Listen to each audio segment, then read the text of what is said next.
Alright, thank you for watching. I watched a debate, and here's my several pages review of it. The debate was an hour and 45 minutes long. Let's see if I can squeeze it into one hour and 3 minute memory chip. So Ryan Anderson was on one side of the debate. Stephen Macedo was on the other side. They have both written books. The subject was about marriage. This happened on February 9th of 2016 at Notre Dame.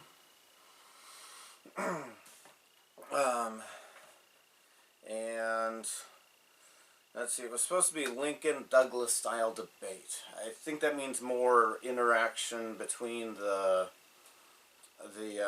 participants and no time limits on questions at the end. Sometimes there's a debate where you've got 1 minute and you get to the question answer session at the end. 1 minute to answer the question, or something short like that. Alright, so Professor Stephen Macedo went first. He talked about how public opinion has shifted. He wanted to make the claim that homosexuality is not a choice. You know, people can have feelings and temptations and desires that are not their choice, but we always have a choice about what to do about things. We don't need to do everything we feel the urge to do. He pointed out that there's been a fast shift in 30 years' time from the Supreme Court first ruling about homosexuality, where a louder decision where they ruled it was okay to, I think that one they ruled it was okay for it to be illegal. He quoted Kennedy in the Lawrence v. Texas. That one happened in my adulthood, and I'm very certain about what that case was about.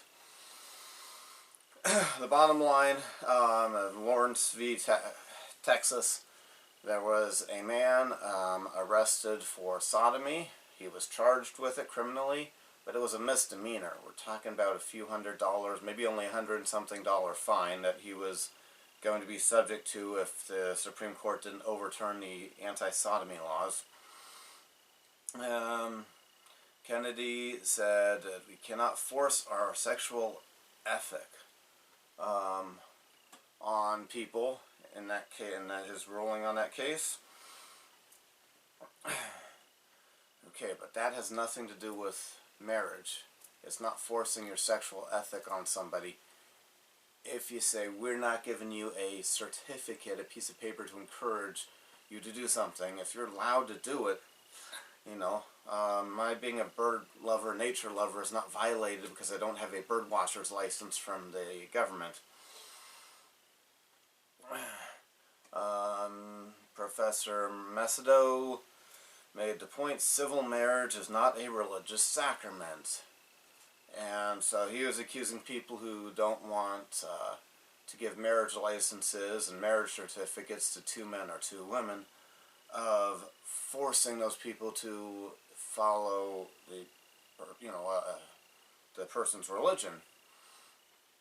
No, it would be forcing somebody to follow my religion if they're punished for doing sex acts, but not if we define marriage as a certain way that's based on physical things and not religious.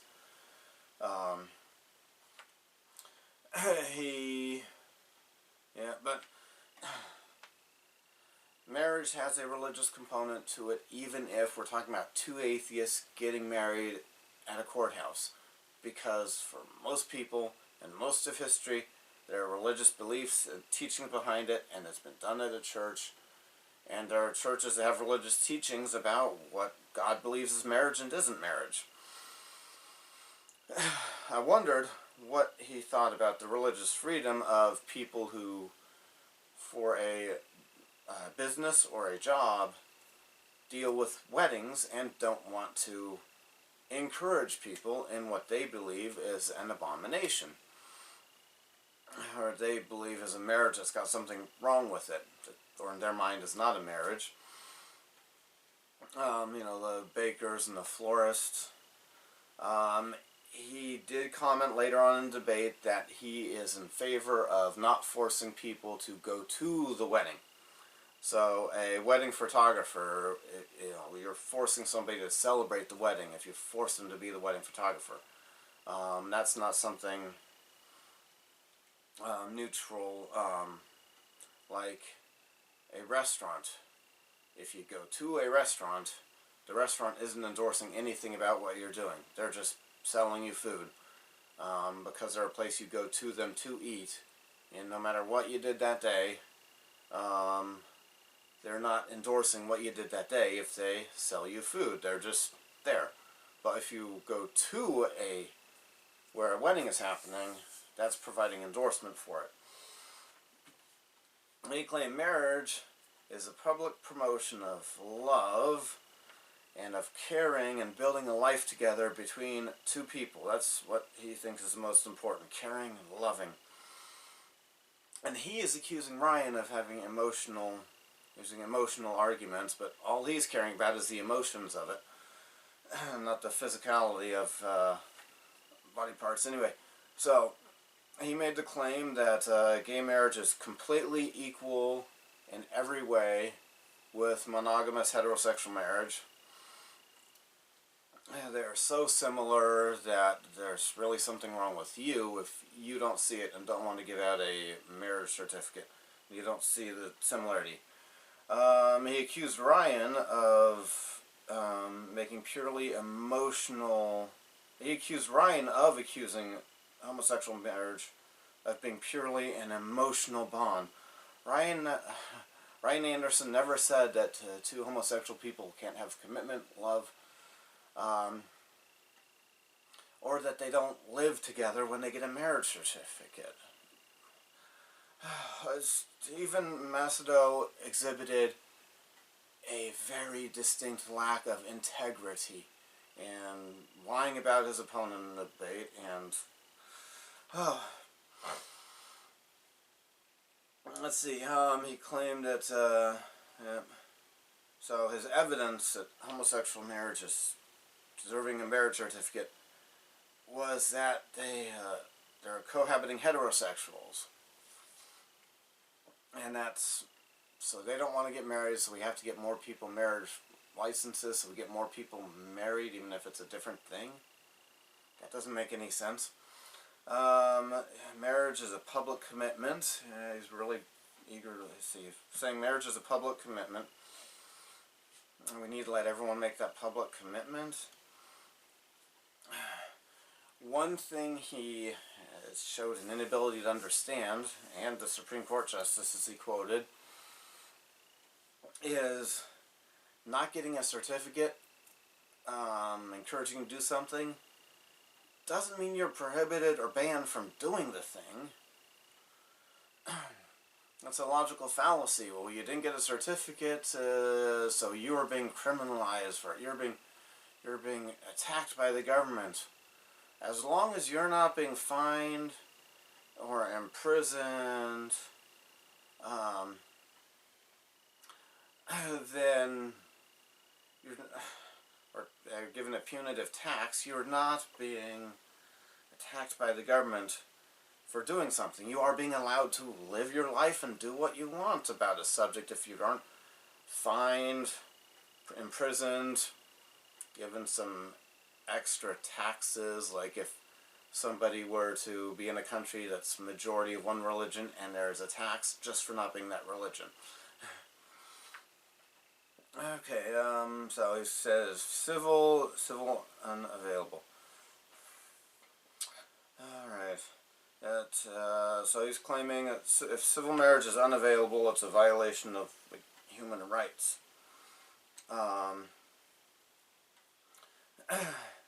If there is... Yeah, he made the claim, let's see, so marriage is...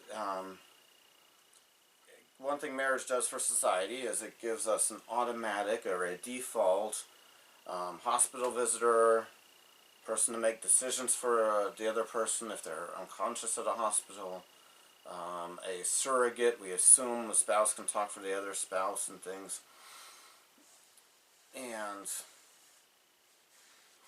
So we need to, in his mind, give homosexuals marriage licenses and marriage certificates because they really need that. Okay, well, they had that before Obergefell with civil unions and domestic partnerships. And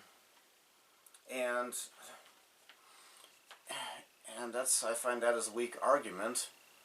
Just when people go to a hospital, you can tell them, this is a person that's, my surrogate. This is a person to call. This is a person to make my decisions. That can be done without a marriage certificate. And hospital visitation, is there really a place in a hospital where you can't visit somebody unless you're like the spouse? I've always seen hospitals when I've gone to visit somebody, let me visit people I'm not even related to. Hospitals let you visit. If there's a hospital that will not let a friend visit, then we need to rechange the hospital rules or laws so friends can visit you in the hospital. I don't see how you need to give out a marriage certificate for a homosexual partner to visit, her partner.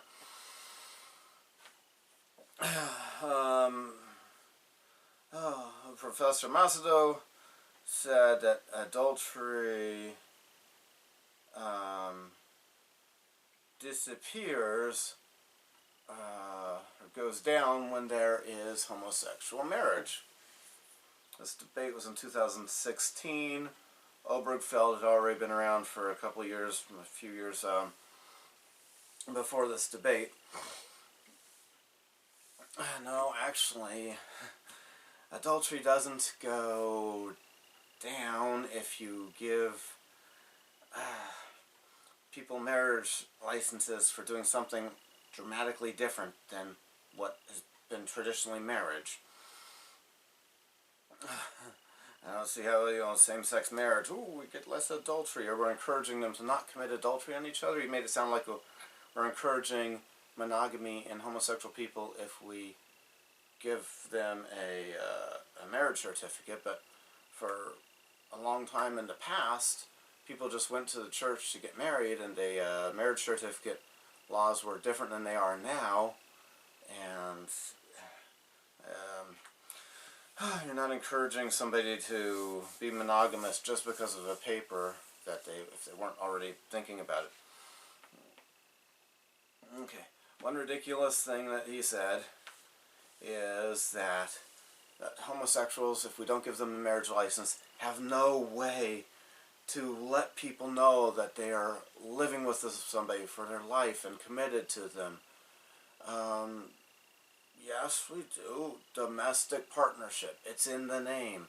He accused domestic partnership and civil unions of being unclear. It's not unclear. It's domestic. Domestic means in the house, personal. Partnership, together. That's crystal clear. If two people are in a domestic partnership, then I know what it means. And I don't think it means they're, in it for 1 week at a time, or in it until somebody gets tired of it. That sounds like they're making long-term plans if they're in a domestic partnership. Civil union, union, coming together. Those words, those terminology, let us know that two people are committed to each other. We don't need to give them a marriage license for them to be able to let us know they're committed to each other. Yep, so he's in law and in front of society, it's important for these people to, make this known to everybody. If people are allowed to live their sexual life however they want, I don't see how they need to do anything in front of the law.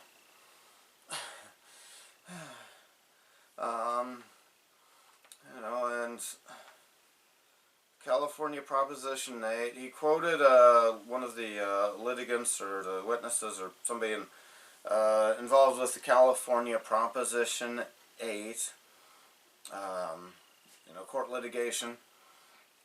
And the person claimed marriage provided her a language She's a 45-year-old woman in love with a woman for 10 years. No way to tell people. Well, one, she just did by saying that. But, what about girlfriend? I found that a weak argument, or a ridiculous argument, because what do you think when you hear somebody say girlfriend? This person who is apparently living in California, because that's where Proposition 8 was, and you would need to be in California to have standing to be heard in court about it. She is accusing girlfriend of being a bad thing or something by that statement. Or claiming that when people hear girlfriend, they think like one night stand or something. When I hear this is my girlfriend from a man or a woman, or this is my boyfriend from a man or a woman, I think long-term relationship. I think, committed to each other. I don't think, just saying a name. But one logical fallacy here is, they're talking as if Proposition 8 made it illegal to say wife and wife, husband and husband. California Proposition 8 did not make it illegal for anybody to say wife and husband and husband. It just said the state's not giving you a marriage certificate for that. But it did not prevent any two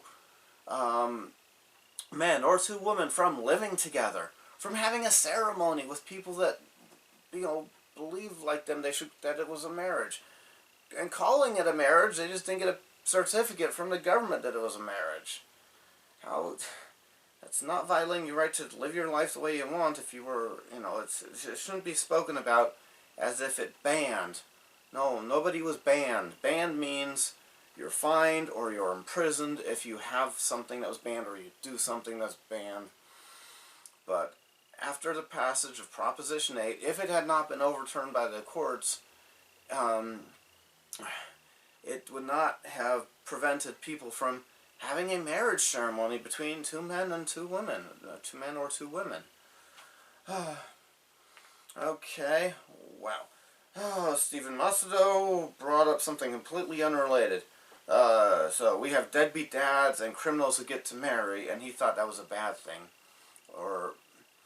Yeah, because if you define marriage as man and woman, then equal protection under the law means every man gets to get married and every woman gets to get married. That's equal protection under the law. And you wondered, why not the same sex? Yeah, because they're still a man, and the definition of marriage that some of us are working under is man and woman. The definition that the law was working under a few years ago, before the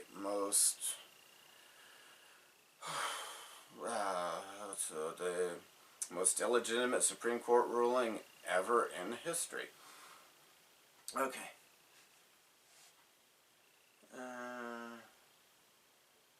Let's see. Quote about parallel thing. Yeah, he quoted statistics claiming that, Okay, one thing this professor quoted was statistics about it. Married man is so much more likely to live so many more years and be healthy for so many more years. But those were quotes about heterosexual marriage. If heterosexual marriage gets you this and that benefit, you're not automatically transferring those good benefits to a homosexual man. If you give him a paper that says he's married to another man, maybe in a few more years we'll be able to have some studies that show whether we get those results for homosexual man. But it's really bad logic, bad reasoning to think, well, a man married to a woman for his whole life lives for 10 years longer than a single man, or whatever the statistic was longer life. So that means, better health benefits. We'll get the same health benefits for this man who's got a man he has sex with and wants, calls himself a husband. No.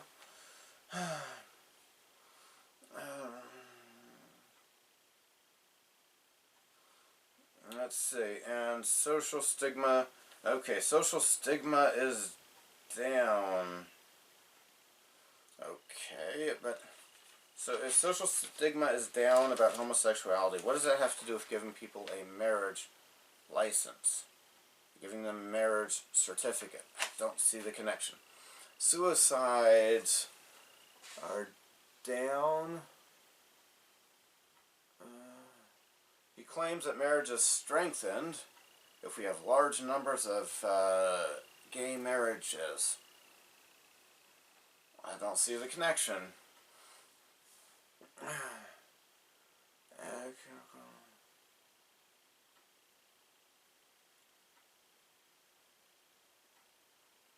Okay, he accurately quoted what I've heard of Ryan Anderson say in some other speeches, that marriage is about children. And so homosexuals are ineligible by nature. Nature, not God. Your body's, designed a certain way, and it's going with nature if we define marriage based on categories of people that could make children together. Let's see. So he actually quoted Ryan Anderson there, and then said Ryan Anderson is wrong for saying that the marriage is the two categories that could make children. It's that sexual act. And he's claiming it's so hard to understand why that is, or how that could be.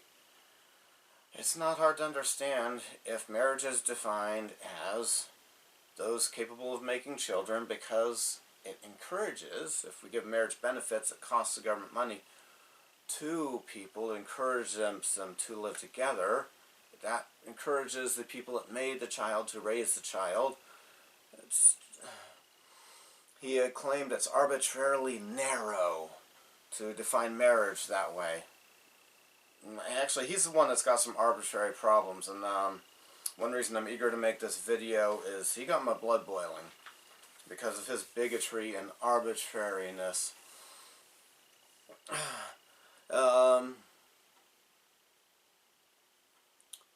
Let's see, polygamy, intercourse, tangential.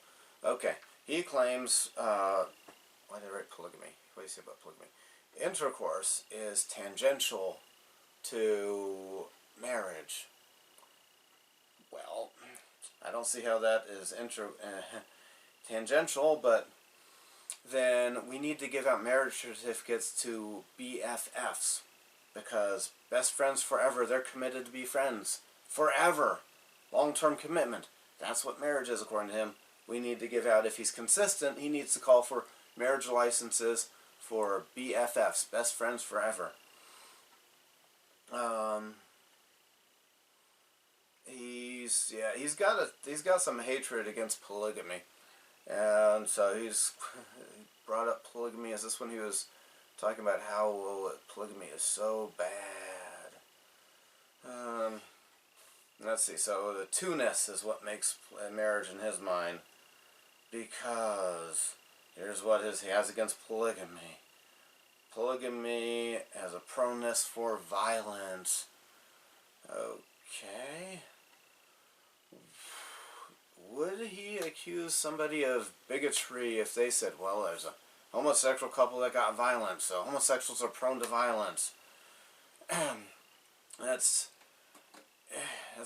painting with a broad brush. That's, accusing everyone of one category of doing something because one person in that category did it. That's not how laws are supposed to be made, is it? There was one person did one thing, so we're going to say everybody, and no. Let's see, yeah, and he claimed that somehow inequality, polygamy comes along with inequality.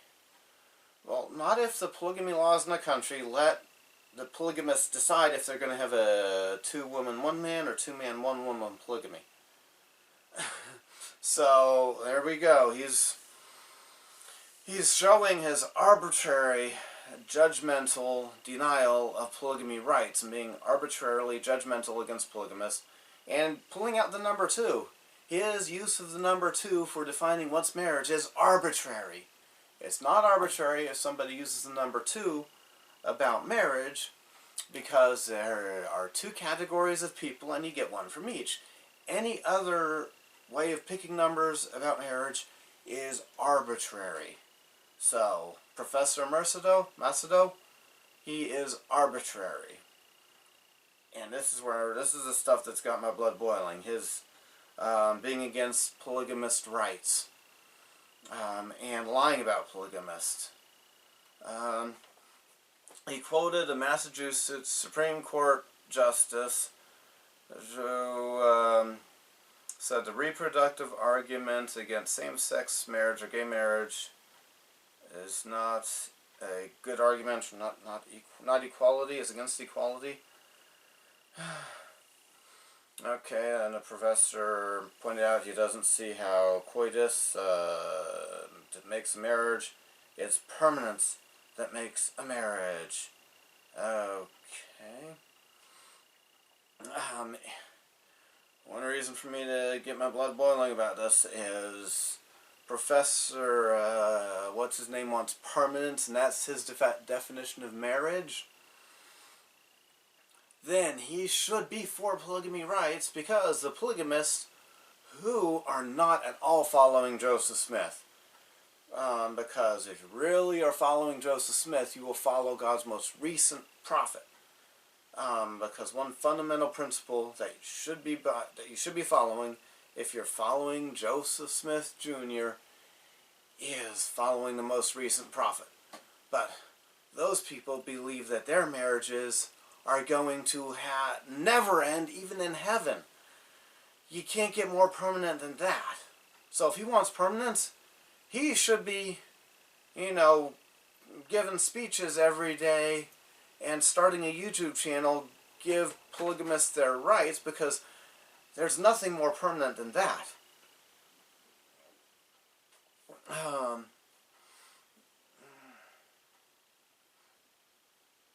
Double standard argument, not used in court cases. He accused Ryan Anderson's book of not investigating homosexual couples. Accused him of only using hypotheticals. Straight. Oh, I wrote STRA as a hypothetical. Strange hypothetical.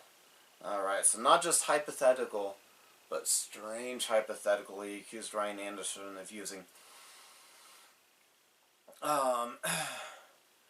Let's see, raising children, Ryan Anderson's pointed out that raising children does not make you married, and he gives an example.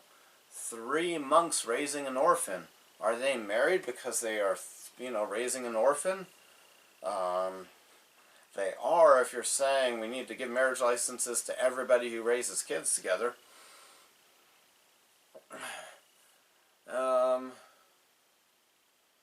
Let's see. He said the new natural law accuses all sex of being self-gratification. Okay, not everyone who's saying we need to that we should not give marriage licenses to 2 men or 2 women is saying that they're that it's only about self-gratification, but maybe it is. I'm confused how certain homosexual sex acts can be pleasing to both people. But let's make this a video I don't have to mark as, for adults only. He quoted a Catholic named Paul Griffiths, who claimed that he's got a true convincing argument. It's a true convincing argument for for marriage to be man and woman, but it's not rational enough. Okay. And the last thing he said, Professor Macedo, since we live in a religiously diverse society, our ideal for marriage, we need to have a marriage ideal that we can all work together to put together as a basis for our law. If he really believed that, he would denounce courts ordering everyone around. I'm confused by people who are, eager to have the courts order marriage to be this or that. Why not just try harder to convince us? Give us more time to convince, like homosexuals have done with convincing the society to societal opinion the way it is now.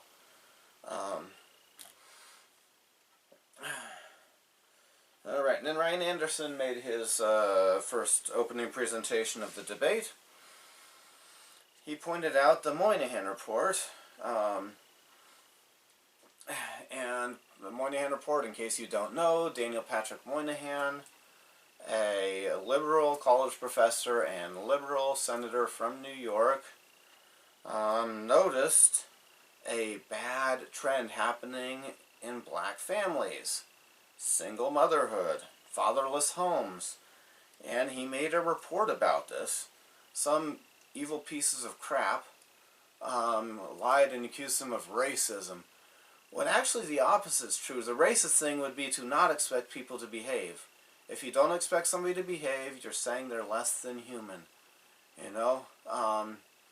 If my son's hound is very stressed because the house is full of people at a party and she snaps at somebody, I'm not going to, come down on her as hard as if there's a human who's stressed at the party that punches someone.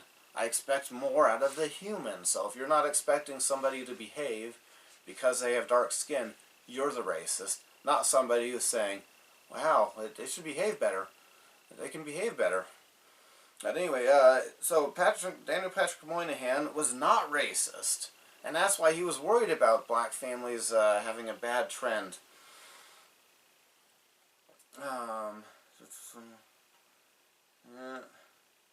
So Ryan pointed out his concern about the definition of marriage is not about what is morally right.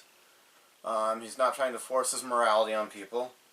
He's concerned with the best circumstance for raising children, and asking why marriage is. What incentive the government, what does the government get out of it? What incentive the government has to give us marriage licenses. Let's see, so new norms have spread. Okay, one point that Ryan Anderson was making was he's concerned about the loss of marriage, marriage weakening from heterosexuals doing that. Ryan Anderson is not saying that, gays want marriage, and, it's, that's the only problem, that's the only thing weakening marriage, and heterosexuals have been perfectly behaved and not, mistreating marriage. No, he's...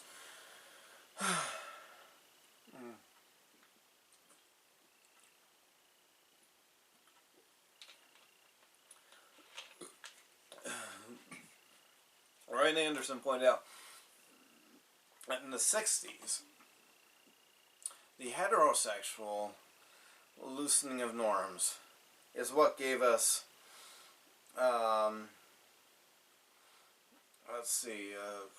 a different vision of marriage. Before that, marriage was for life. You marry someone, you stick with them, you raise your kids. Society looked down on somebody who got divorced. Divorce wasn't even allowed unless you could explain to the court that there was adultery or abandonment. Not sure about abuse. I'm in favor of people being able to divorce abusive spouses. I'm not sure how the laws were about abuse being a category, but there was no-fault divorce in the past. And so heterosexuals got no-fault divorce. Let's see. So, yeah. So, we got the idea out of the sexual revolution of the 1960s that as long anything consenting adults wanted to do was fine. We couldn't tell them there was anything wrong with it. Let's see. So,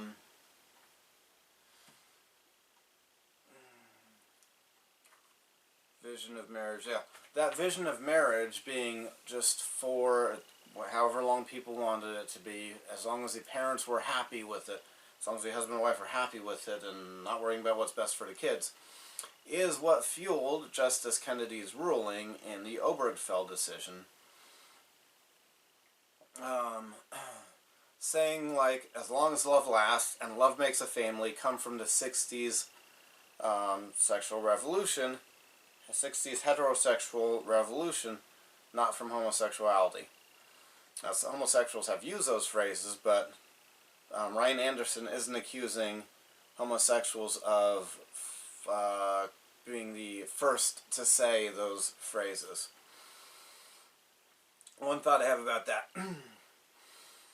I think it's good if, as a society, we keep the ideal, for marriage in our mind. And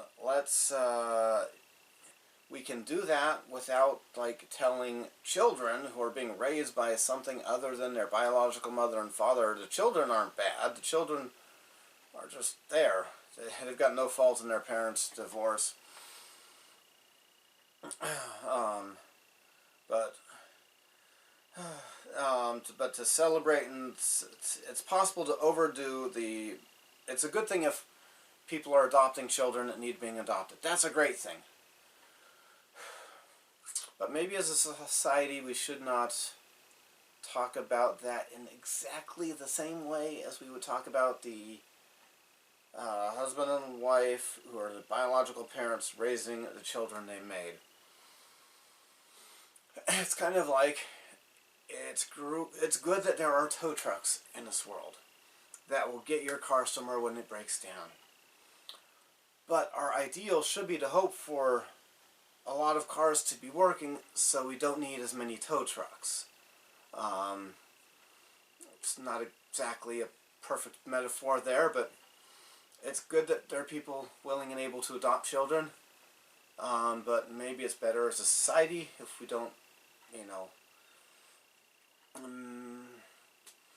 praise the adopters, but let's not use wording that weakens how good it is when the creators of the children, the man and woman who had the sex that created the child, are raising them.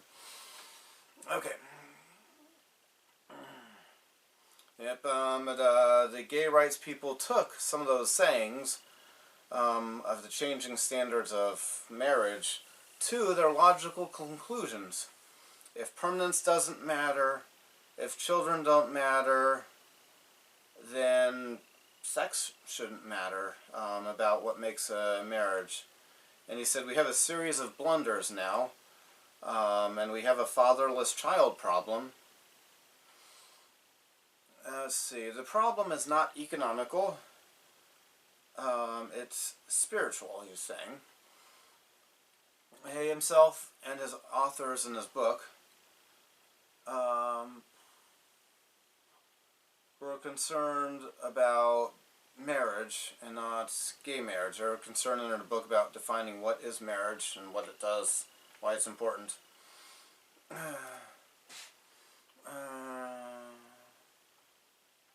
Okay, he expressed concern that homosexual marriage will result in the loss of religious freedom, and we've got some good evidence to be concerned about that with all the florists and bakers and wedding photographers and wedding card designers who have been punished for not wanting to be a part of somebody else's religious ceremony or being part of a ceremony they disagree with.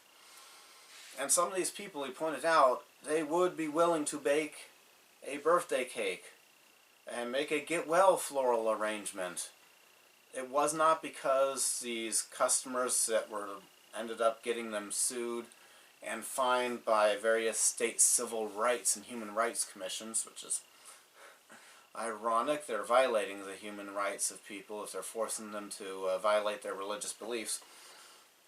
But the people in those cases were not discriminating because the customers were gay. They would do things for those customers. They would be there, provide the service for them, just not if there's a marriage involved.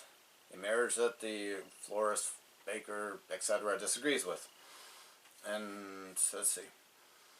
He compared it to the Lincoln-Douglas debates, but the Lincoln-Douglas debates were longer. Let's see. Principle of liberty. Oh, the Supreme Court. Okay. Yeah. Okay, so the Supreme Court's decision in some of the cases decided about principles of liberty, equality, and justice. But there's nothing in the Constitution about adult relationships. Okay. He pointed a point there. What their dispute was about is two visions of marriage. It's not just about baby making.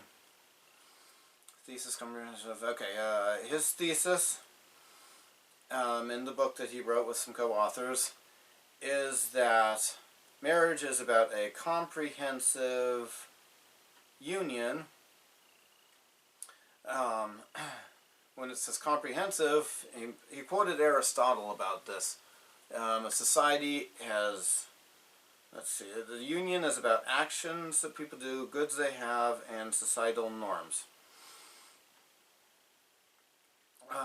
Body, he pointed out body as a part of who we are. It's not, let's see, marriage is not only about emotions, but about the body. Ryan made the claim that a certain sexual act makes a husband and wife one flesh. It's order towards life, and he's not denigrating same-sex sex. He's just saying same-sex sex does not have the intrinsic connection or create the intrinsic connection between the body like the marital act does. The marital act being that one part of the man, that one part of the woman, and I don't want to say much more because I don't want this video to need to be, you know, rated for mature audiences.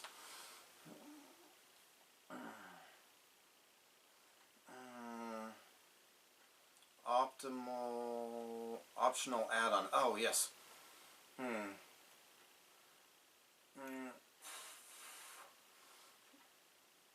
Okay, so he said something about an optional add-on. How do you say? So, that sex act, he said, is not just an optional add-on to the relationship. You know, made the metaphor between just adding a new room to your house. Having that sex act isn't just like an optional add-on to the marriage relationship and how we should define marriage according to Ryan Anderson, but it was the definition of marriage.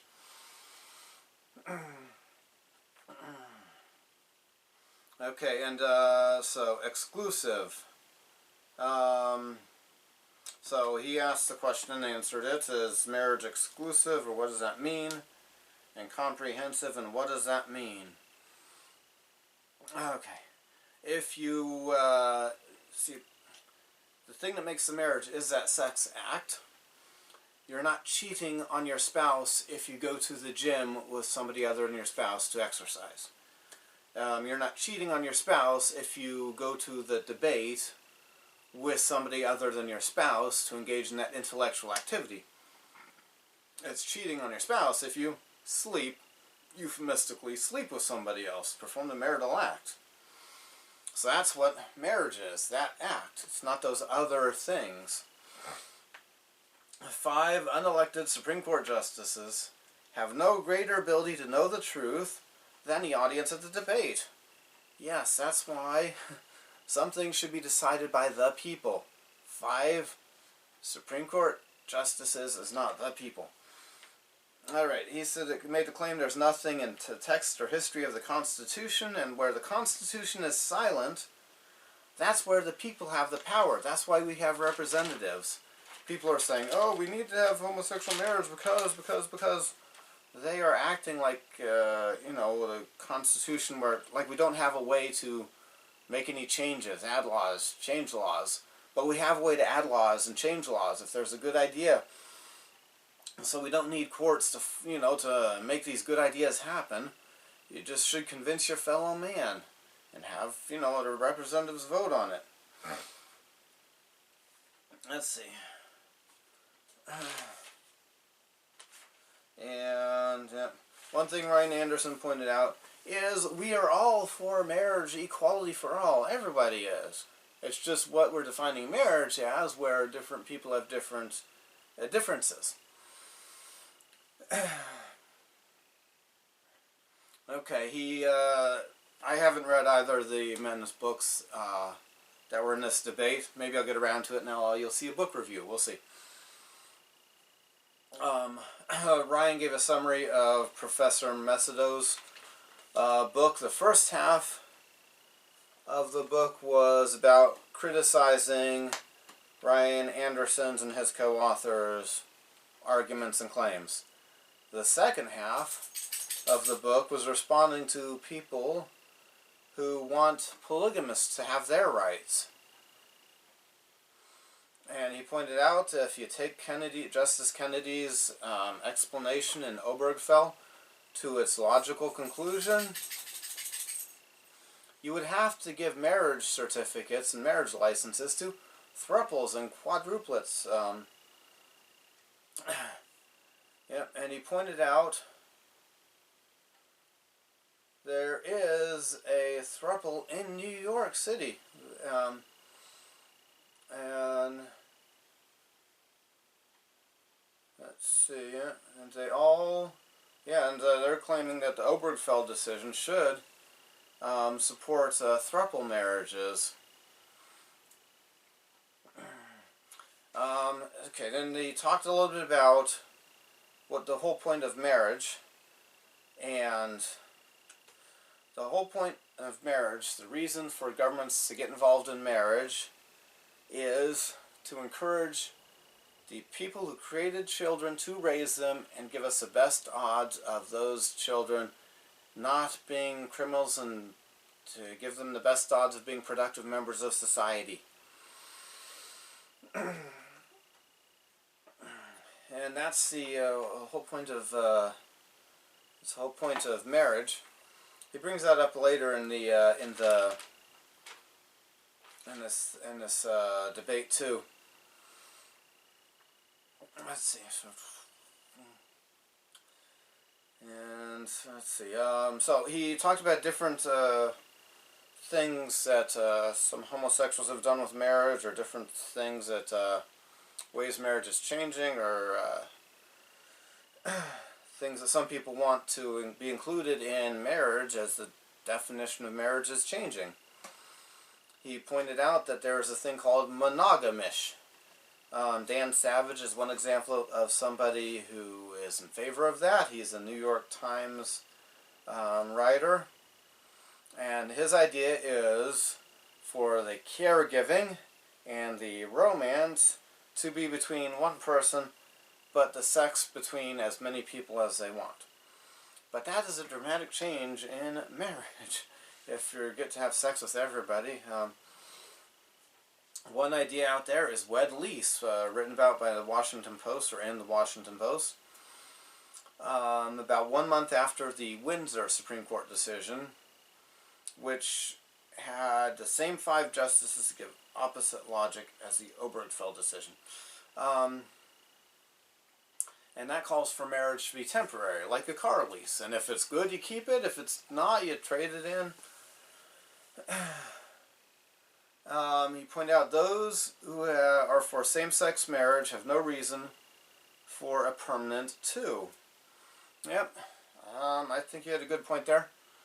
His point was that the reason we want heterosexual marriage to be permanent is so the people that created the children will give them a good foundation for their life. You know, mother and father, the same mother and father that created them, loving them and raising them together, gives good emotional stability. And so that's why it matters if marriage is permanent, or that's why traditional heterosexual marriage is a permanent thing. And let's see, but homosexuals don't have that reason for permanence. He was debating with a UC Santa Barbara professor, he said, professor of philosophy, and the professor said that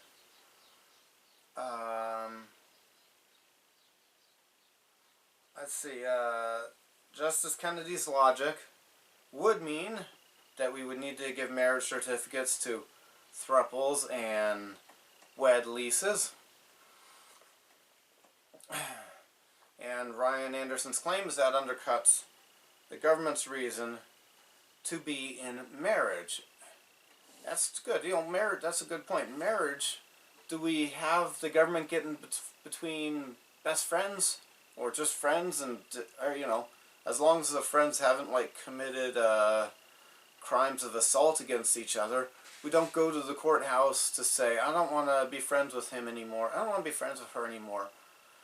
Well, why? Because that's just your personal relationship that doesn't have anything to do with anything else. Or if two friends have a dispute about money, they don't go to family court, they go to a other kind of court to argue about, well, he promised to pay for this car and he used the car, or whatever the friends are arguing about. The whole point of marriage is to give the children a stability. It actually is for the children. Unlike sometimes when some corrupt politicians say it's for the children and it isn't, but they're using that argument so that you look mean to the children if you say, that isn't a good idea.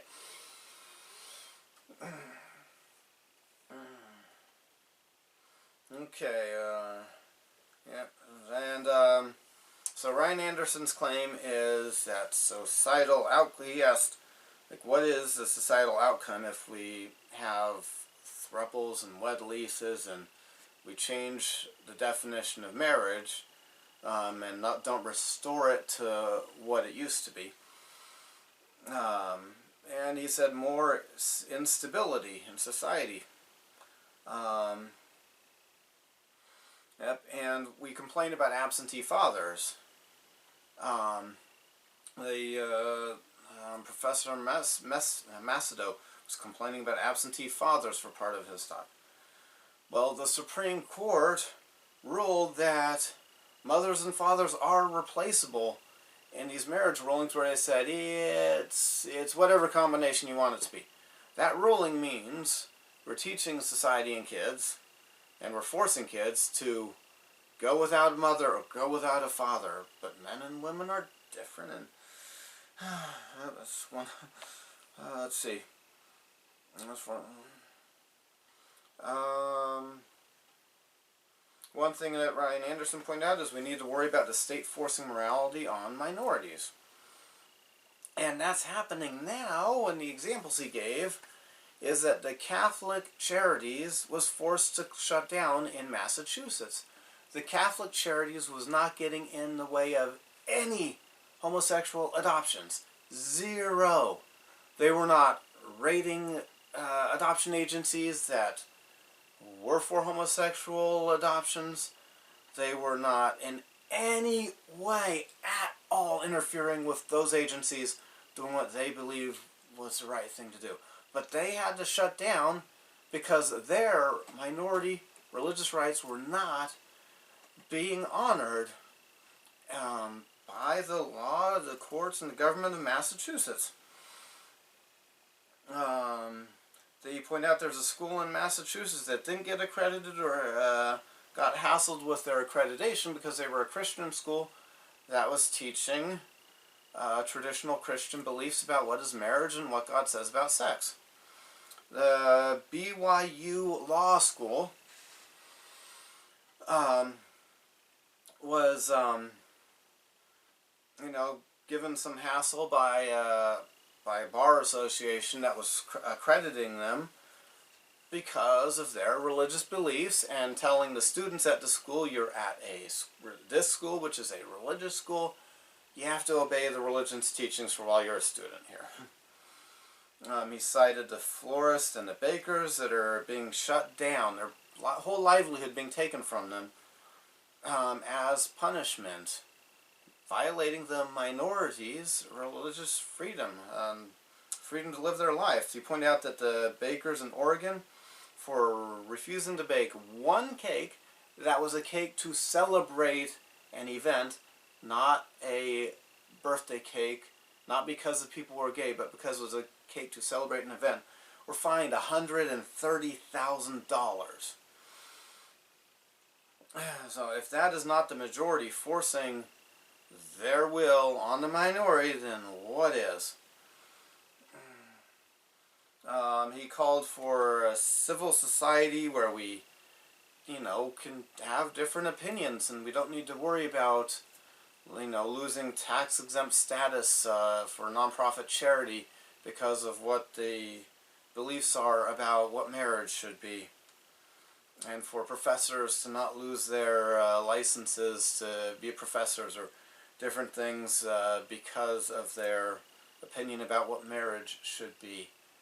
Okay, I've got a lot of notes. That's the end of my commentary or my explanations and thoughts about the opening statements of this debate that I watched.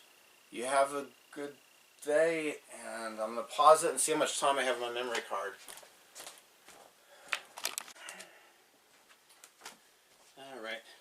Alright, thank you for watching me. Here are some more thoughts and continuing review of the debate between Ryan Anderson and Stephen Macedo, professor somewhere something. In his first rebuttal, or they had one rebuttal, then the questions. Professor Macedo claimed that, the heterosexual sex he discounts the heterosexual sex acts as a way of defining marriage. He defines marriage as monogamy, which is very bigoted and arbitrary of him against polygamists. Permanence. He claimed that that Ryan Anderson was just making stipulations that weren't reasonable. Heterosexual couples could not be trying to have children. They could use contraceptives or contraception. And then their sex is just the same as homosexual sex. He claimed... Ryan Anderson pointed out there's a complementary between the sexual parts of man and women. And, or at least that's what Professor Macedo was responding to. And he claimed that, that homosexuals do not lack complementary body parts. Yes, 2 men and 2 women do lack complementary body parts. That's just biological scientific fact. How can I say this would be vague enough to not need to mark this video as like for mature audiences only? The body part of a man is designed perfectly to interact with a certain body part of a woman. And a man does not have a complementary body part. Maybe when I get, I promise, when I get older, if I get a lot of proctological exams, if my body gets ready for those exams, so that the doctor doesn't need to lubricate his glove, I'll make a public apology about this. But I'm sure that body part does not get ready for the interaction. Whereas the body part of a woman is designed for an interaction with that body part of a man. The body part of a woman gets itself ready for that interaction. And I think that's about as specific as I can get without needing to mark this video for mature audiences only, or adults only. He talked about how the homosexuals that want a marriage license want to build their life together, building your life together is not prevented by a lack of a paper. So this urgency, this push, this argument for going to the courts to force homosexual marriage certificates on society, people can build their life together without that piece of paper. But not according to Professor Macedo. If you don't have a paper, you are not. I wonder if Professor Macedo thinks that states that don't require you to get a permit to carry a gun are violating your right to bear arms if they let you carry the gun without a paper. Philosophy is... okay, so philosophy is not adequate where we build... okay, what is he saying there? In parentheses, I wrote, should denounce the courts and court ruling, not the U.S. Constitution? No, not us constructing. Okay. Oh, I think he was talking there about society building itself and building our structures of society. Yeah. Let's see, now 2, 1, okay. One point that Professor Macedo made was that Genesis, in the book of Genesis in the Bible, is where we get the idea for only two being married and two being one, because the Bible uses that wording. No, the Torah uses that wording, that the two become one flesh. He said that same book has polygamy. Yeah, he kind of had a point there. I would take that fact and say, well, maybe we should allow polygamy. I don't see how consenting adult polygamy hurts me, or you, or it hurts society. But he claimed it's two because of equality. That's why we need to have two. Equality. Wow. What I heard him say when he said we need to have marriage be defined as two because of equality, I heard him say, I hate polygamists, because that's very arbitrary of him.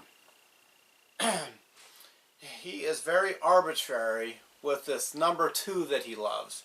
He's got absolutely no philosophical, scientific, any reason other than his own opinion for two being the number for marriage. Let's see. Diverse, pick out weird people. Okay, he diverse, pick out weird people.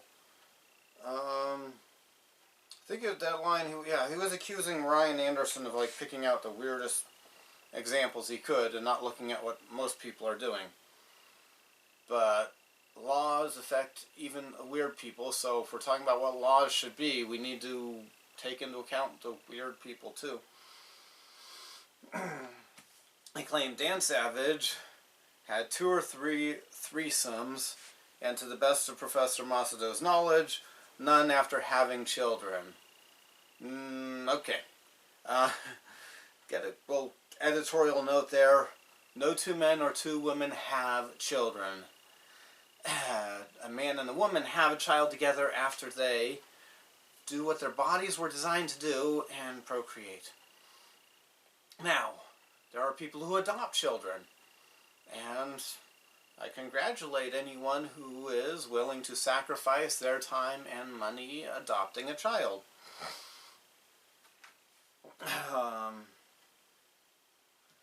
Heterosexual infidelity. Okay. He brought up something about heterosexual infidelity, but what does that have to do? So if heterosexuals don't do marriage right, then we have to give it to everyone?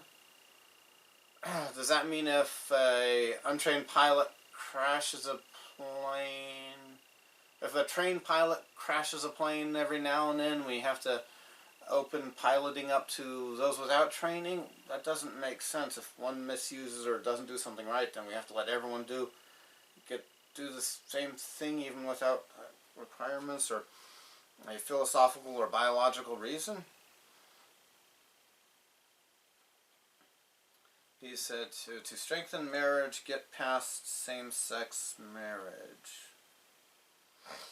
Okay, he's accusing people who don't want homosexual marriage licenses of being distracted or something.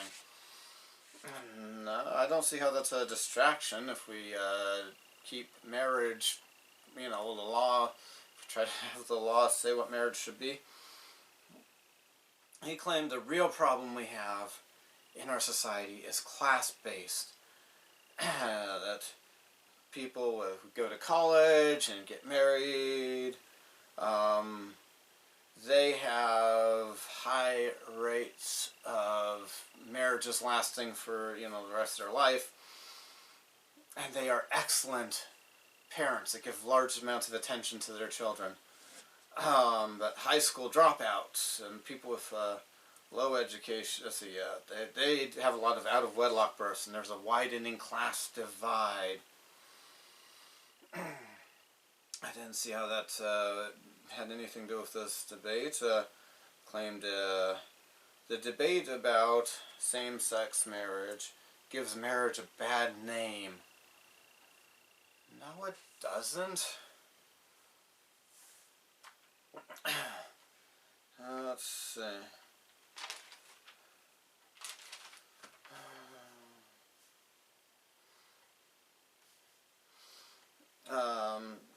He made a comparison between the political right in the 80s and 90s and the politicization of religion, turning people off to religion. Okay. Now, the religious right, we're not being as unreasonable as he is saying, and if the scriptures say something is a sin, then what's wrong with a person, saying it's a sin? But the people who are politicizing it are the people who are demanding same-sex marriage and not just trying to live their life, especially if they're going to the courts about it. Just live their life. You're politicizing something if you're trying to bring the government into it. Okay, one thing he was saying was that marriage will be strengthened if we see these monogamous homosexual couples. They'll make, I guess, heterosexual couples that are not married want to get married. I don't see how that happens. My personal advice to you, if you are a heterosexual couple who's not married, and you were actually thinking about getting married because you saw two men or two women get a piece of paper that called them married, don't. How's that inspiring? I don't think that should be motivation to get married. I'd be surprised if there's anyone who, oh wow, that two women next door, they are just such a great couple. We need to get married now. Then my notes don't include any a rebuttal by Ryan Anderson, but I guess maybe he didn't give a rebuttal. The first question went to Professor Masabo. The Supreme Court case about interracial marriage, did it overstep their grounds if there's marriage? Okay, so the Supreme Court case is about interracial marriage. His comment about that was, if there is marriage, there can't be arbitrary limits. And he's the one who's got arbitrary limits on what he wants marriage to be. That bigot. Oh, that bigot who's against polygamist rights. He claimed there's no push for polygamy. So what? We should be for the rights of people who aren't pushing for their rights if it is a fundamental human right. And he claimed that, relevant Muslims.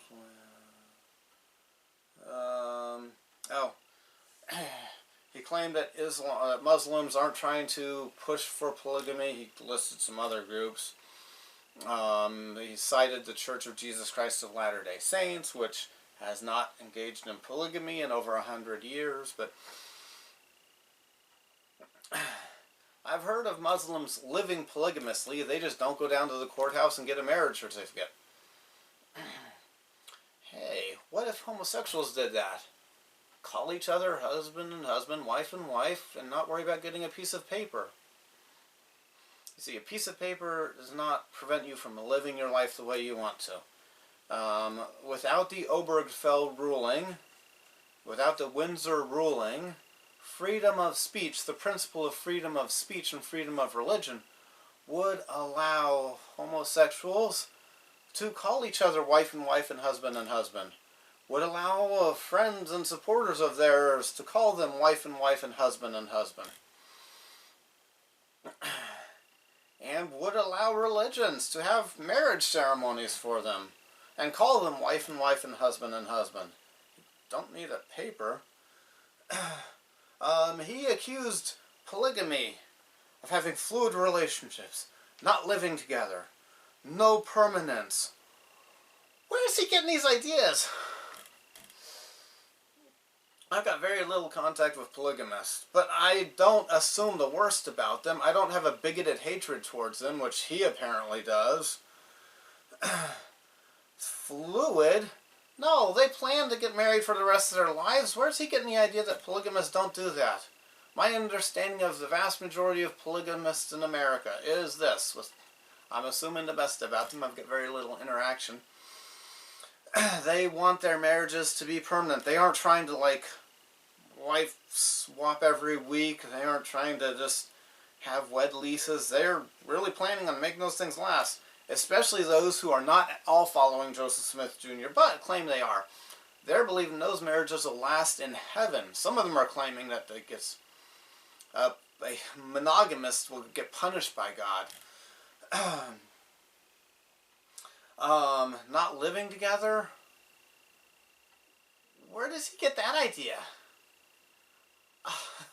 The polygamists I've seen that are public about it, I don't have any personal friends that are polygamists, they are trying to live together. That's how, in Utah until recently, that was able to be used as proof of polygamy. Living together, even if they didn't go get a marriage certificate from the county or the city or the state. And no permanence? Oh, wow. Oh, this is ridiculous. Yeah. And then he brought up thruples and foursomes. And spoke as if there's not, they don't really exist, or there are very few of them. If we don't need to worry about giving them their rights because there's very few of them, that would mean our fundamental basic human rights only exist for us if there's a lot of whatever the group or activity that's trying to claim a right. That's not what our fundamental rights are for. That's not. Our fundamental basic human rights are for every single little individual. They're for the individual, even if there's like one person with a rare religion or belief or wants to say something that nobody else believes. That person has a fundamental, basic human right to speak. And if something is a fundamental human right, it's not only when we build up a lot of them. It's for them when they're a minority. An obscure minority has a fundamental human right. If marriage is a fundamental human right, like Professor Macedo is claiming, then even the small obscure groups get it. But apparently Professor Macedo is against fundamental basic human rights because he was calling for people to not have what he claims is a fundamental human right based on arbitrary rules, arbitrary definitions, and there not being enough of them or a movement of them. He brought up Jerry Springer. This isn't Jerry Springer. Yeah. I am passionate for everybody's fundamental basic human rights. Everybody. I know somebody who is a woman who says she has a wife, and I'm sure somebody's bullying her to use that word wife in when she would rather not use that word. I'm deeply troubled. I don't have any evidence of who's threatening her, but she seems to be an intelligent person. She must be using that word wife to cover a lot of different scenarios when she must not really want to use that word. And I'm for that person being able to use whatever word she wants when there's, people who are have different combinations and she doesn't want to use the word wife. Okay, there's a question. How is your response to throuple not akin to what you accuse Ryan of doing with... and then there's some room for improvement on the audio of this this video. It was better than some others I've seen. This presentation and debate was made before a live audience. And maybe they could have tried harder to record everyone's speeches more clearly. But this was much more clear than some other debates I've seen that were before, or speeches made to a live audience and recorded and put on YouTube or on the internet. Yeah, and this is a good question.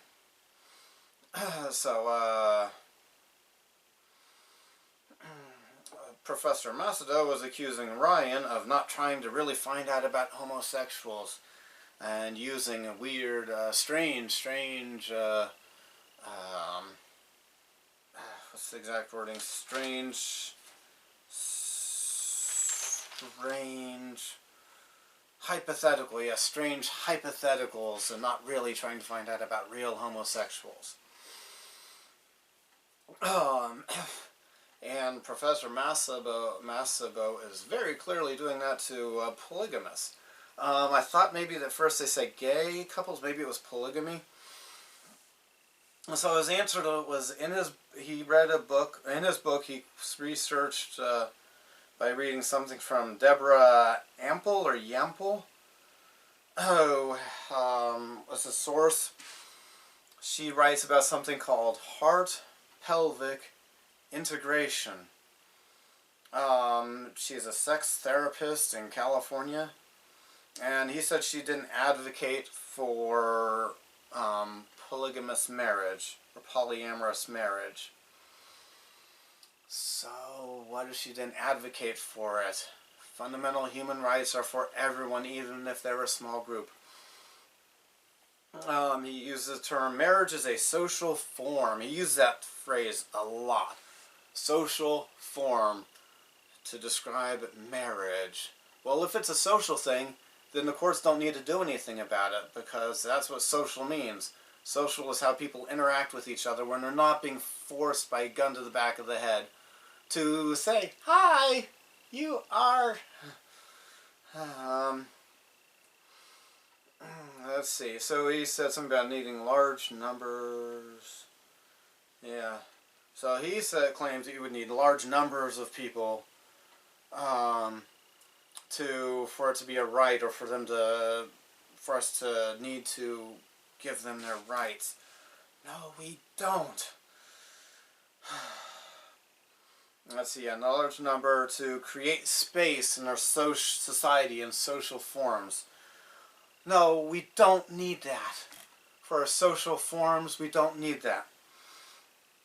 Oh, he claims polygamy has been tried, and it violates, because rich people have a better chance than poor to get polygamous wives. It's not an orientation. Yes, it is. Professor Macedo what's he accusing polygamists of now? If it's not an orientation, if people want it naturally, and there are people that do, it's an orientation. Is he accusing every polygamist in the whole world of, acting against what they want. Metaphor, kind of like how when there's a medicine you need to take, but it's a hassle to get to, set up a machine, or it's painful to inject it, or it's got harsh side effects, or it tastes nasty and you still do that medicine. Is he accusing polygamists of doing that with their relationships? Oh, this is such nasty medicine. I'm sick. This is the medicine that'll work for me. Is he accusing polygamists? I only want one. I only want one. But I get the second wife. No, it's an orientation. It's what some of them want. And even some women in a polygynous situation do want it. You're violating their rights if you don't let them have what they want.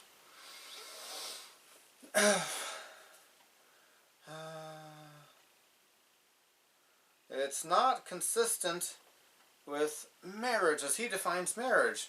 He's using arbitrary definitions there. It degrades the assurance of permanence. No, it doesn't. If you get married and you say it's for the rest of your life, that's assurance. What more could you want? And especially if you're living in a society where where divorce is legal, and you're not locked in by the law for the rest of your life once you make one marriage.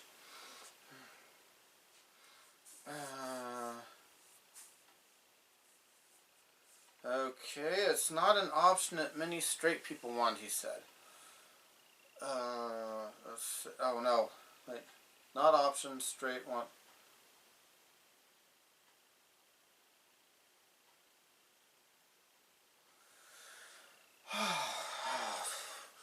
Hour and 45-minute long debate, and tiny notes, because it would have taken a lot of pages if I wrote every single word.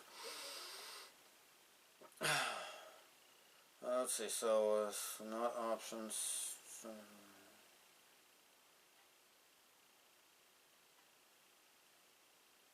Something about straight people. Oh, it's not an option like straight people wanting same-sex marriage. Okay, it sounds like he was proposing some kind of a sexual orientation test before we give a marriage certificate to 2 men or 2 women. Why, if sex isn't what makes the marriage? But why does he have the right to tell 2 men that are heterosexuals that they can't get a marriage license together if they want to save some money on their taxes? That's very bigoted of him. Okay, Ryan Anderson said he was shocked, and I agree. He said that if he'd made those claims at Princeton, philosophers would have to push back, or they would push back, because Professor Mercado, is doing, in this debate, was doing the same thing to polygamists that he accuses conservatives of doing to gays and lesbians. He was claiming if there's not enough, they don't get rights. That's not how rights work. And he was using a series of stereotypes about them. Ryan Anderson pointed out his argument is not that gays don't want marriage or don't want commitment or don't love each other. He, in fact, Ryan Anderson in his book and in his beliefs does claim that gays can have love and commitment. They just don't have that thing that makes their relationship a marriage. Professor Macedo's philosophy can't explain why commitment is required. Yes, he can't explain why commitment matters. That's very arbitrary of him. Oh shoot, what's PM an initial for?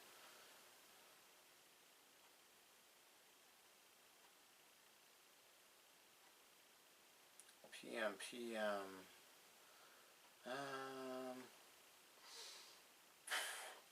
Okay, pointing out to somebody I initialed as PM or something. PM. So Ryan Anderson's claim is that gays can have commitments. They can be committed to each other. And he claims that he started his book pointing that out, that the gays can be committed to each other. He's not saying they don't have legitimate relationships or commitments. He pointed out the marriage revisionists can't explain why those are requirements. And the supposed fringe, hypothetical homosexuals that he was accused of looking at and doing his research were the polygamous homosexual thruples. They were in People magazine. He pointed out the Cambridge Press has published a book which pointed out the arguments for polygamous rights are stronger than the arguments for same-sex marriage, and they are. Emory Law Review printed an entire article.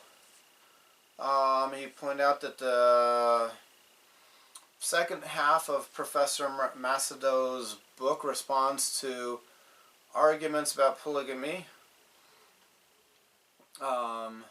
But if these polygamists that he's responding to are only in the fringe, why did he spend so much time on them? And if they're in the fringe, then why are they written about in so many magazines, newspapers, and scholarly and academic presses? They are there. One of the weak arguments against the polygamy is the patriarchy and abuse of women. But Ryan Anderson, he's saying one of his realistic scenarios that there are out there. There are, even if there's only one, they exist and they deserve their fundamental human rights. Thruples of men, or thruples of women. But he cited 3 men in a relationship that want a marriage certificate for all 3 of them. That's not patriarchy. There's no women being oppressed there. So if your worry is about patriarchy abusing women, there you go. There is none where there is no woman in the relationship, and so that destroys the argument against polyamorous rights. He pointed out in oral arguments, Justice Alito asked if there were 2 men and 2 women that were all lawyers and knew their rights and wanted to have a 4-person polyamorous relationship, could there be any reason to not give them their rights, their marriage equality? And the person asked that question could give no response. Professor Macedo, let's see, so he pointed out that the professor is, let's see, everything he's got to say about polygamy is based on stereotypes and history, but the history of polygamy is not a good reason to deny people their rights now, even if there was abuse in the past by polygamy. That doesn't prove a polygamist now is abusive.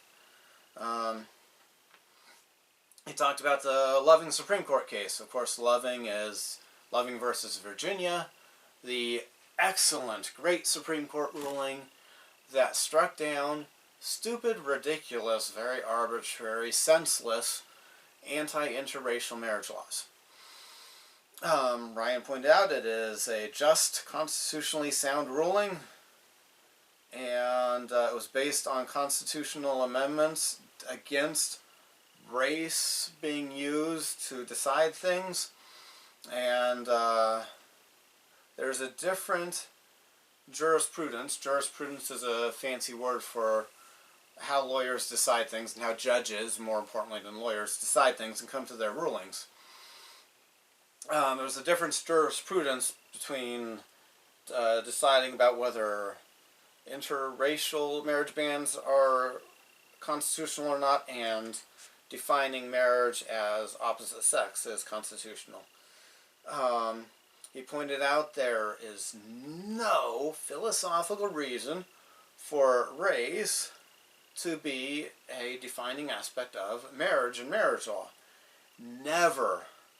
There has been not one great philosopher that ever said that race, ethnicity, or skin color was a defining piece of marriage or an important part of marriage. Marriage, color. Yeah, so marriage is colorblind. If you're, not a racist butthead, marriage is colorblind. It's not sex blind. So in the Loving versus Virginia ruling, they ruled that marriage should be, honored, respected, accepted by the law, irrespective of race, because two people of different races can create a child irrespective of race. And that child deserves a mother and a father. The next question that was asked is, do you see gay rights movement's tendency to go after dissenters like Brandon Ike, who was a founder of the Mozilla, the computer company, computer software operating browser company, as a problem, and you have a solution? Professor Macedo claimed it's not a tendency of the gay rights movement. I have not heard very many gays arguing against that, though. If you're out there, I'm happy for you. I greatly appreciate and love and respect you for your dedication to fundamental human rights. I wish I would see more of people like you if you're out there. Who knows, maybe I would even be willing to make a financial contribution to your group if you're a group of homosexuals in favor of everybody's freedom of speech and freedom of religion, including freedom of speech and religion to say, we should only give marriage licenses and marriage certificates to people who are of opposite sex. Okay, so he claims Brandon Ike, Professor Macedo believes Brandon Ike should not have been forced out. He wants a strong exception. There's a strong case for exceptions for wedding photographers. He didn't say anything about like a florist who makes the flowers and doesn't deliver them to the wedding and is like never at the site of the wedding. Don't know where he stands on that. And then he destroyed a straw man because he said he doesn't want a society where restaurants can say, I don't serve gays, and he came up with a list of other things. I have never heard, and I'm skeptical if anyone claims there is even one restaurant who refuses to serve people because of their sexual orientation. Not one. There's no restaurant that's saying, ooh, you get out of here, fag, get out of here. There's no restaurant saying that. Now, there are people who are caterers that do not want to celebrate a certain life event. But no restaurants, that are like refusing to have people come into the restaurant to buy some food and get some food. The next question was, what about college accreditation? Is it BYU's case similar to Bob Jones? Because Bob Jones lost its tax-exempt status for hanging on to stupid anti-interracial marriage ideas.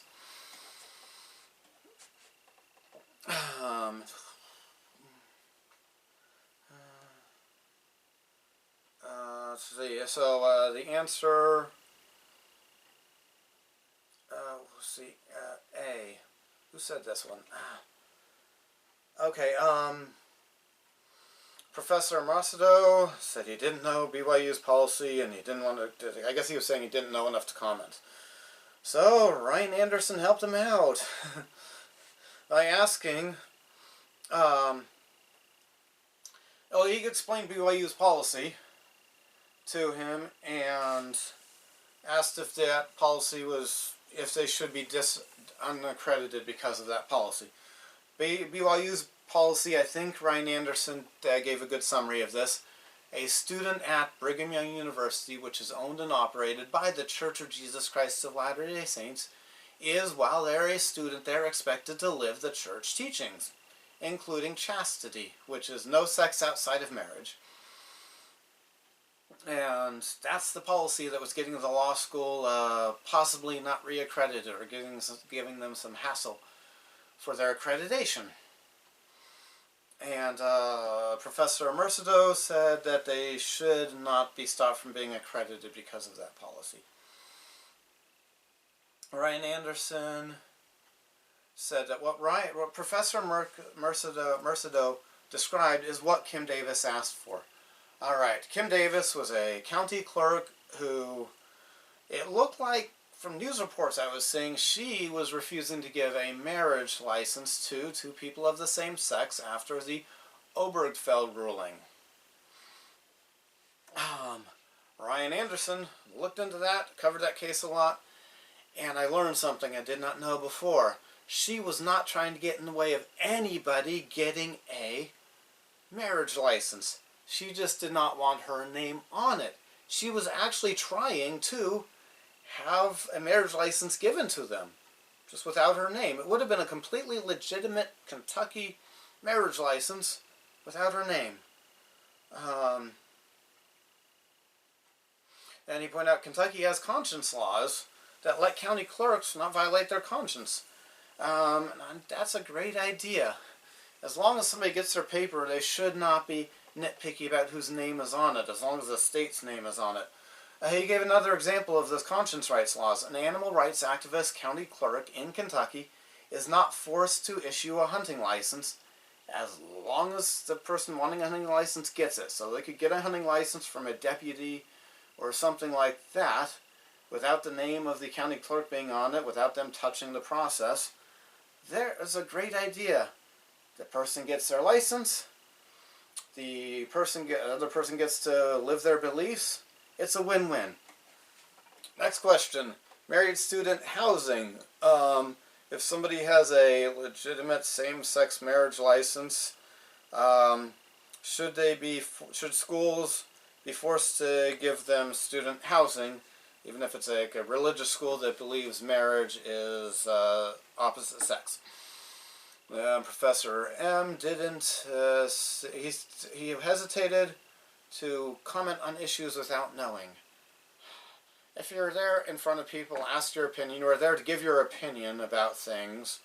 I don't think there's something wrong with saying, well, if these and that are the circumstances, I would. I should have given an opinion. Let us know what you think. Next question. Both you believe in the utility of the law as a way to teach moral lessons. Why is your idea of marriage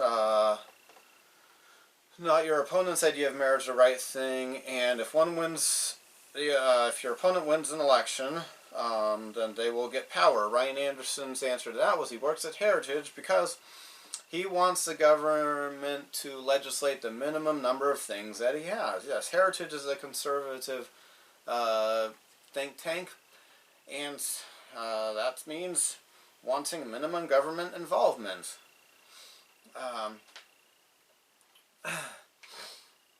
Let's see. And no way to be neutral about views. If he said everyone's seeking the truth about things, no way to be neutral. Law can't be neutral about the views of things. He encouraged everyone to keep debating and thinking about it, and society will come to whatever conclusions it does. He advocated for thinking and debating. That's what we should be advocating for. Some people are against society being able to think and debate. They want 5 unelected judges to do the thinking, debating, and ordering for us. Professor M doesn't call... Let's see. Oh yeah, the professor claimed he doesn't call Ryan Anderson a racist and all these bad things, doesn't accuse him of hate, and doesn't want witch hunts going out after people. I don't know. He's against polygamist human rights. So it's like, really? So polygamists don't get their rights, but you're for other rights. He's very inconsistent on this.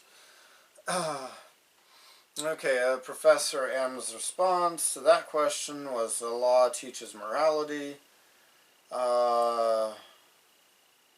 And monogamous relationships imprint on equality upon society. There we go, more bigotry against polygamy.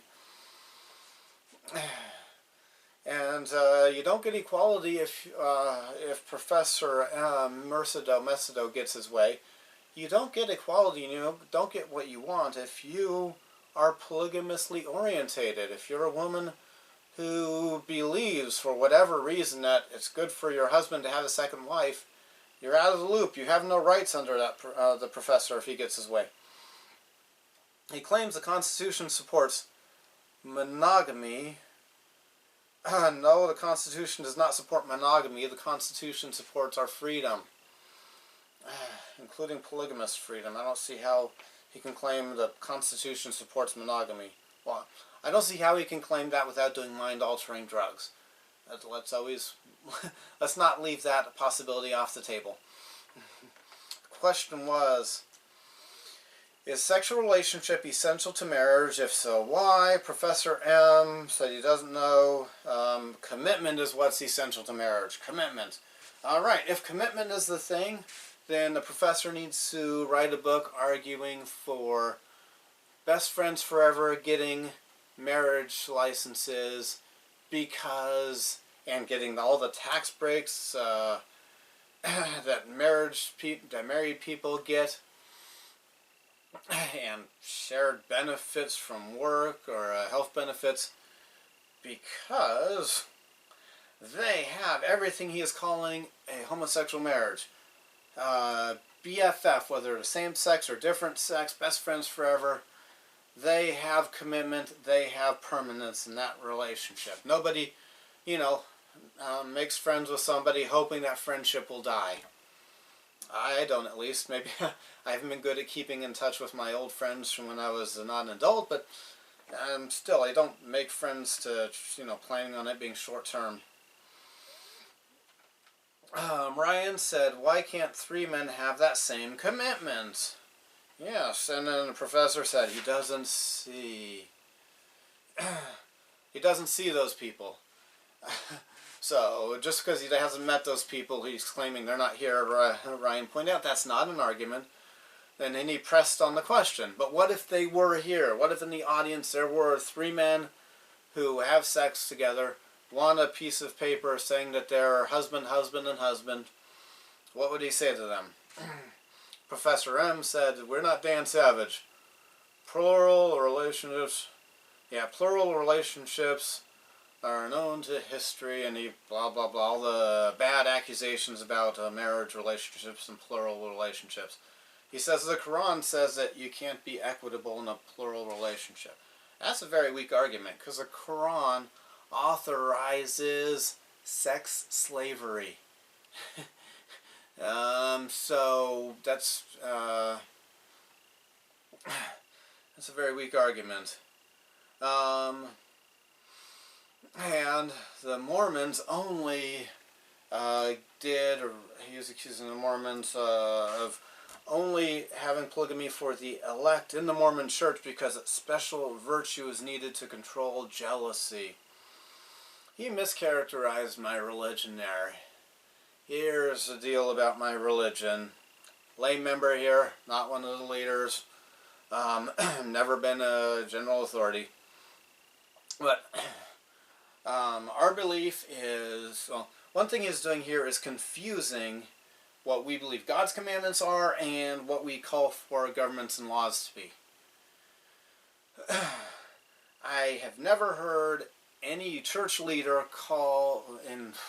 back when we were doing polygamy, call for others to be banned from polygamy. Never heard of it.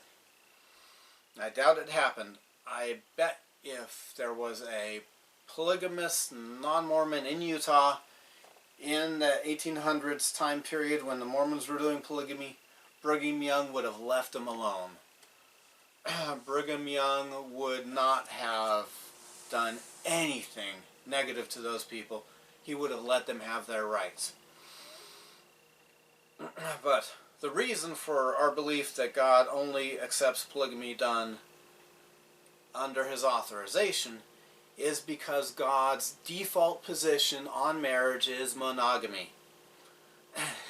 So any of you all accusing me of trying to argue for my religion, no, my religion says, God says monogamy until God says it's time to get off the default.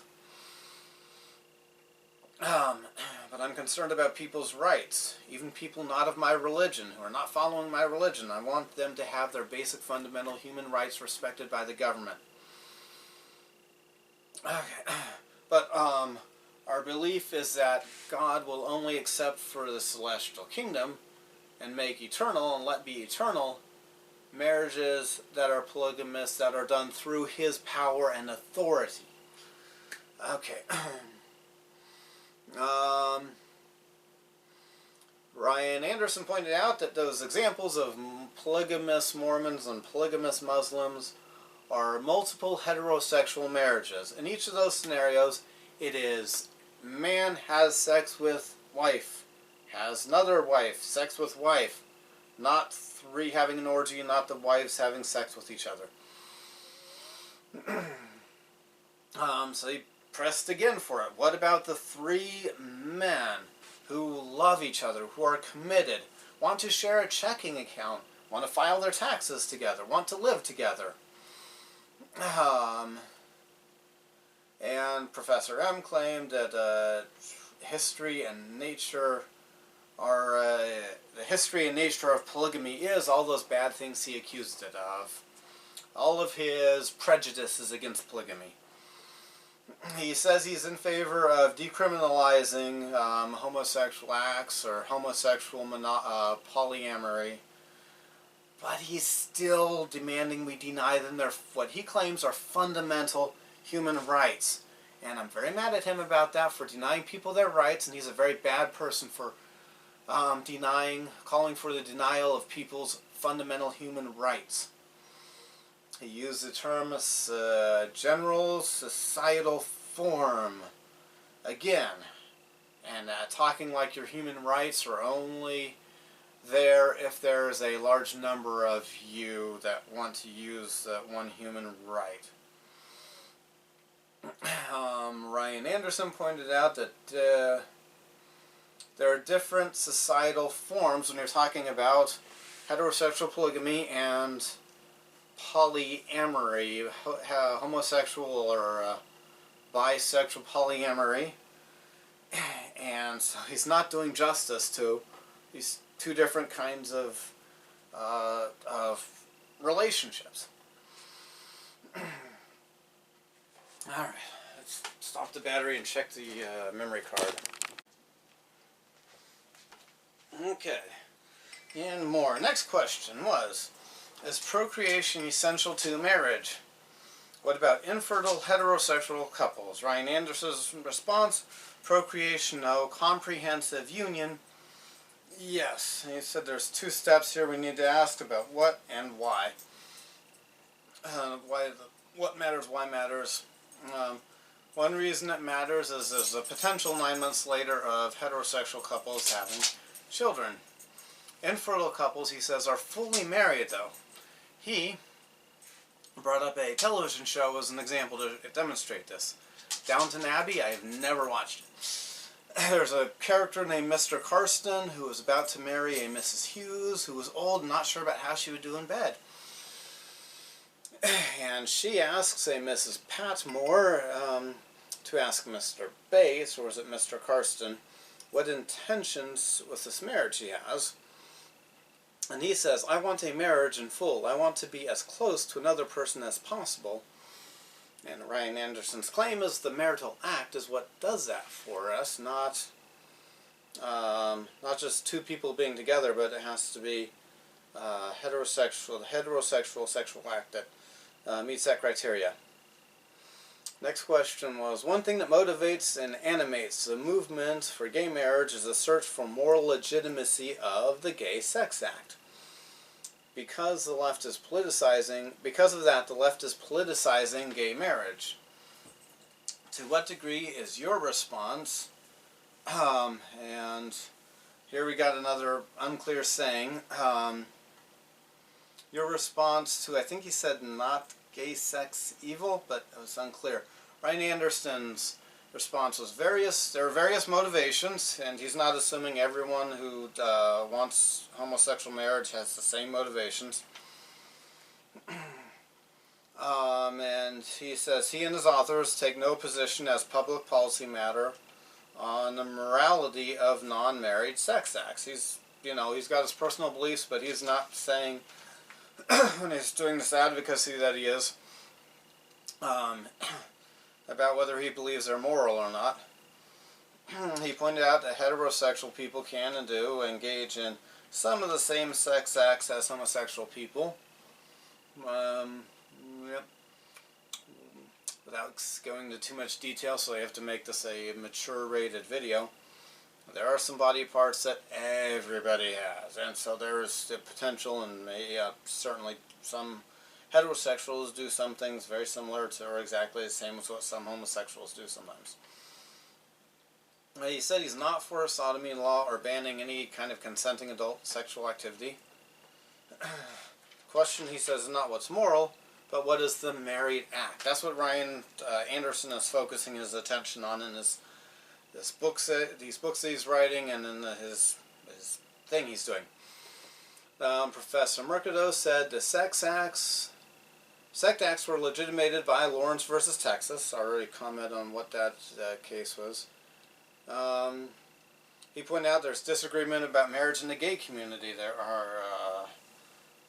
are gay people who don't want there to be a gay marriage, and they're for all kinds of frequent lots of sex.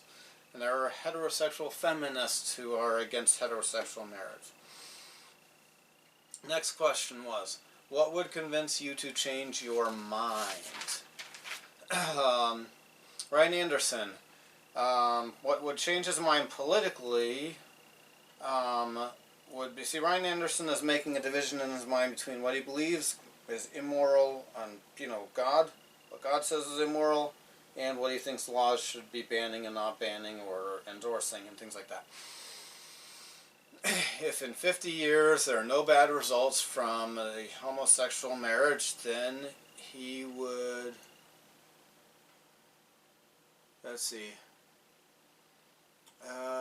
think that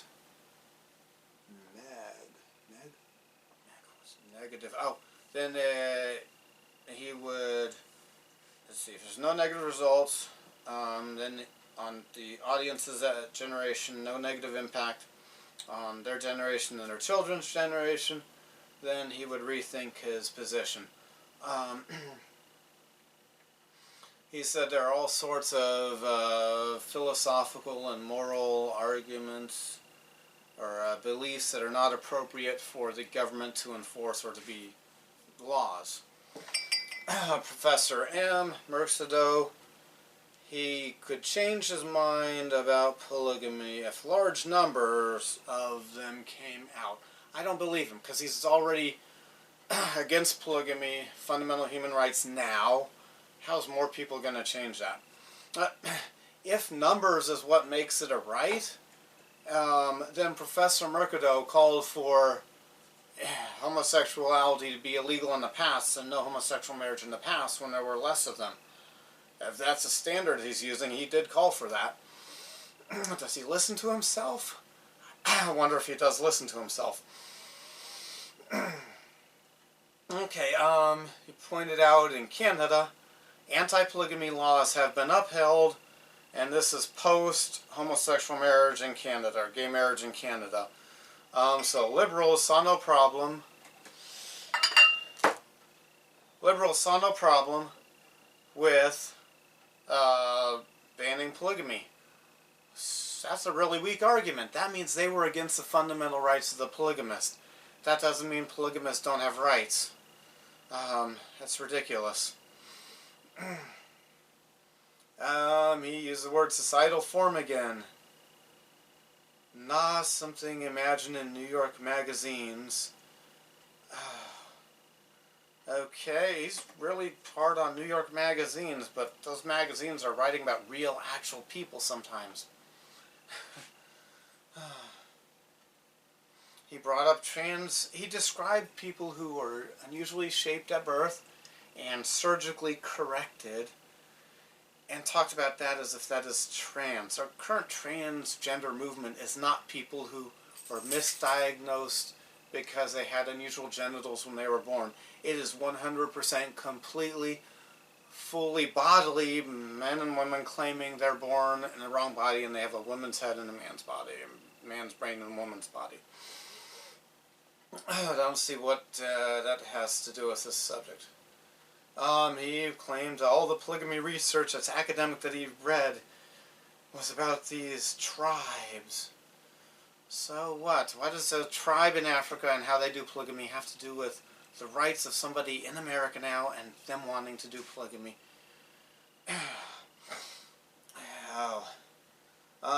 He accused people of wanting sexual anarchy that are for polygamist rights. No, polygamy rights is not sexual anarchy. Now, using arbitrary numbers to decide who gets a marriage license, that's anarchy. Not knowing what the Supreme Court's going to say because they're not obeying the Constitution, that's anarchy.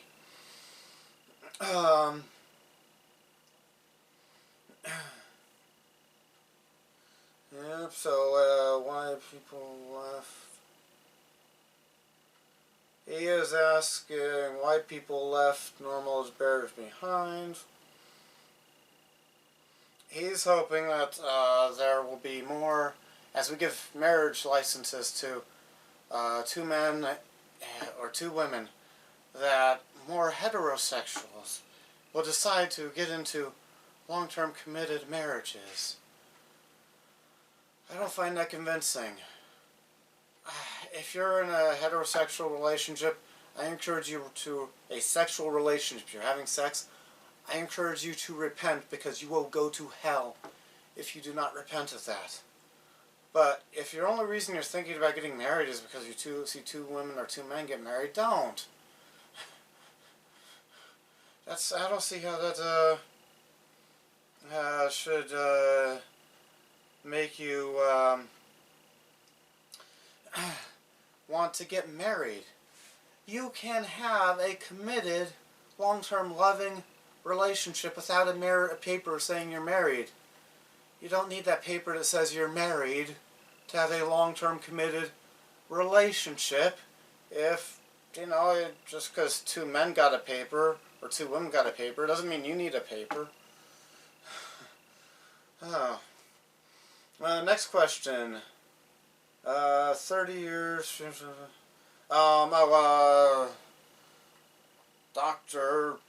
PhD Dr. M was astounded by the change in public opinion.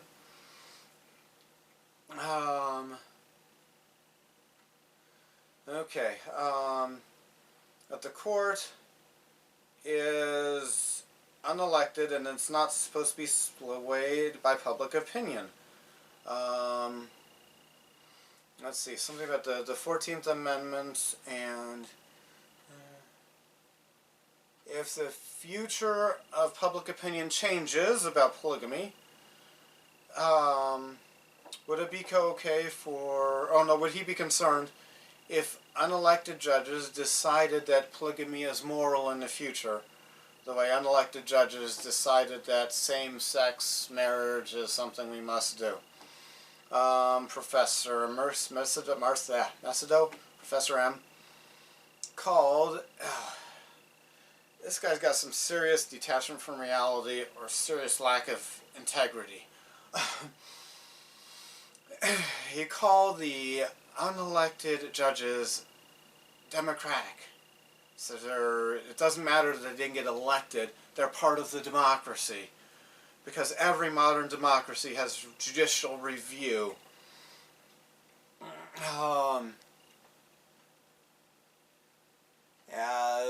As we do, and as we voted for judicial review when we ratified the Constitution. No, the U.S. Constitution doesn't give that much power to judges the way he's describing. the Constitution that was ratified had powerless judges just ruling on cases and not bossing us around the way the Supreme Court does now sometimes.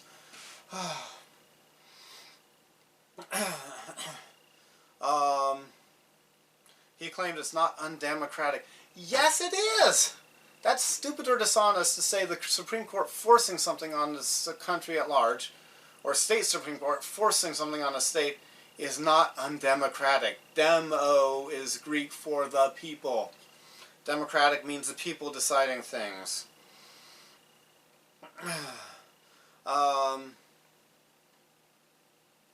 He claimed it's supported by the majority. Where does he get that idea? Surveys? Okay, we've got some presidential elections where the surveys said candidate A was going to win and then candidate B won, because surveys are not a reliable way of measuring public opinion. For several reasons. One, you need people who take part in the survey. What if there are people that don't take part? What if people answering a survey are worried that you are not really going to keep their answers private, and you are one of these people who, in our modern day, there are people who will literally find you and beat you to death, or beat you severely just because of your political opinions. What if people answering surveys are worried about that and answer, so they don't have somebody come beat them up because they don't think you're a real surveyor? What if somebody answers a survey the way the survey answer wants because it's quicker and easier, or just they're too shy to say what they really believe? A private ballot, a secret ballot election is the best way to measure public opinion. But even if the majority were for something, the court should not decide for it. If the majority is for it, then the legislature will vote for it. There's a common problem in America. There's some people now in America who want their opinions decided by the court because they know deep down in their heart the majority is not with them on some things. He claimed the Federal Reserve as an example of something that's not directly elected but part of our democracy. Actually, I question the constitutionality of the Federal Reserve. Maybe they need more oversight and control from our elected representatives. But so what? Bad argument. Ryan Anderson, this is the last question. Ryan Anderson pointed out that judicial review is a legitimate thing, but it needs to be based on the text and history of the Constitution. Judicial review does not give judges the authority to cloak legislation. That's what sometimes judges now do. They write a law. There's actually no historical or textual reason to think the Constitution says something. And then they say, well, no, and then some people say, no, 5 judges said it, it's a law. No, 5 judges said it, and guess what? When we have a legislature and our right to freedom of speech, we get to vote, and legislatures can change bad laws. Those people are hypocritical that say, oh, 5 judges said it, you can't try to change it. Those 5 judges changed something about any Supreme Court ruling or issue. When there were 5 judges that said something, that made a change. They changed something. You're a despicable hypocrite.